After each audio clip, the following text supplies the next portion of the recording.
নমস্কার। কবি সুকুমার রায়ের অবাক কাণ্ড এই ছোট্ট কবিতাটি আমি আবৃত্তি করছি।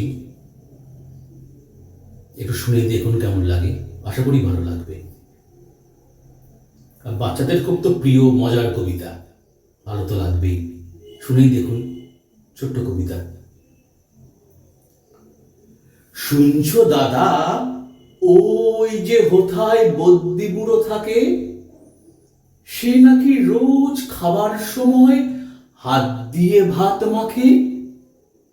শুনছি নাকি খিদেও পায় সারাদিন না খেলে, চক্ষু নাকি আপনি বোঝে ঘুমটি যেমন পেলে। চলতে গেলে ঠ্যাং নাকি তার ভুঁয়ের পরে ঠেকে, কান দিয়ে সব শোনে নাকি চোখ দিয়ে সব দেখে। সই নাকি সে মুন্ডুটাকে শিওর পানে দিয়ে, হয় কিনা হয় সত্যি মিথ্যা চল না দেখি গিয়ে। খুব সুন্দর না? মজার কবিতা, ছোট্ট কবিতা। ধন্যবাদ।